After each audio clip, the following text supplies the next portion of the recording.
when Matt Duchene told reporters on Tuesday not to sleep on the Ottawa Senators, who he predicted can be a lot better hockey team than people are giving us credit for. It sounded like the kind of lip service you give to a beleaguered fan base that's been kicked far too many times when it's been down. Playoffs. Come on, get real. Based on how poorly the summer's gone for them, the Senators will be lucky to win 20 games. Then again, Duchene speaks from some unfortunate experience. It was about a year ago when so-called hockey experts were predicting that the Avalanche would finish dead last after he was traded from Colorado to Ottawa in November for a package of prospects and picks. And then the unimaginable happened. Ottawa, who also gave up Kyle Turris to Nashville in the three-team trade, went tumbling down the standings and finished with just 28 wins. Meanwhile, a Colorado team that had the worst record a year earlier went on a roll and grabbed a wild card spot. Of course, it wasn't just Colorado and Ottawa that the so-called experts got wrong. In this March 22 file photo, Ottawa Senators forward Matt Duchene celebrates his goal against the Edmonton Oilers. Janet Chetilova, Getty Images. While New Jersey went from finishing last in the East in 2016-17 to making the playoffs, an Edmonton team led by Art Ross Trophy winner Connor McDavid missed the postseason completely. The Stars also failed to qualify, despite adding high-priced free agents such as goalie Ben Bishop and winger Alexander Radulov in the summer. Instead, it was Vegas that famously went to the Stanley Cup Final with an expansion roster of cast-offs that the team termed Golden Misfits, and it was the Capitals that won a championship in part thanks to the offensive contributions of Devontae Smith-Pelly, who ended up scoring 7 playoff goals, fourth most on the team, after getting bought out of his contract in New Jersey and signing for the league minimum in Washington. It's another way of saying that we might want to hold off on proclaiming that the Toronto Maple Leafs won the summer just because they won the John Tavares bidding war. For all we know, the best move of the offseason might have been Edmonton signing Scotty Upshall to a professional tryout, or Vancouver replacing the Sedin twins with fourth-liners Jay Beagle and Antoine Roussel. This isn't the NBA. You can't buy a championship or win on star talent alone.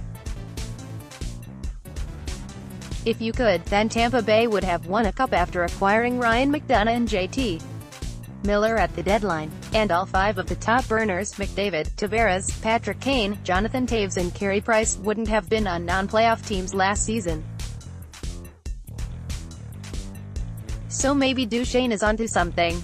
From here, it sure looks like the Senators were the losers of the summer.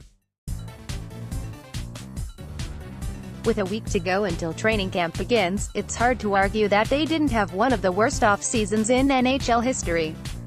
Not only did they trade away Mike Hoffman, who scored 22 goals last season, and lose their assistant GM to an embarrassing off-ice incident. After months of rumors and trade speculation, they appear to be entering the season with disgruntled captain Erik Karlsson and high-priced winger Bobby Ryan still on the roster. Considering that both players want out, and expected it to happen at last season's trade deadline, the idea that Karlsson and Ryan could be back has the potential to make this season even worse. That is, if it doesn't have the opposite effect. If Vegas taught us anything, it's that a team with its backs against the wall can be pretty dangerous. Especially if the team has players who are properly motivated. One way to do that is by having players who are on expiring contracts. That's what happened with the Golden Knights, where nearly every player had a career year and was justly rewarded with a new contract this summer. William Karlsson, who came out of nowhere and scored 43 goals, signed a one-year extension worth $5.25 million.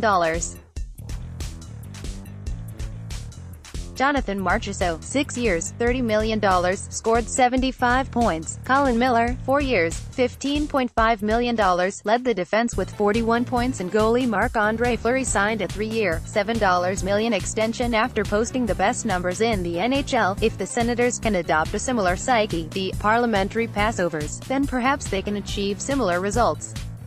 After all, with no first-round pick coming their way for 2019, the team certainly has something to prove both as a collective and individually. Duchene, who is 5 years removed from a 70-point season, is in the final year of his contract. So are Carlson, Stone, Cody Ceci, Chris Weidman, Ryan Jingle, Tom Pyatt, Magnus Paajarvi, Max McCormick and rookie Colin White. And that's not taking into account that the team will have the energy of 4th overall pick Brady Tkachuk, and potentially youngsters Logan Brown, Alex Formenton and Drake Batherson, in the lineup. A playoff spot, never mind an appearance in the conference final, still sounds crazy. But is it crazier than predicting Vegas would have made the Stanley Cup final? Email mtrikos@postmedia.com, Twitter @Michael_Trikos.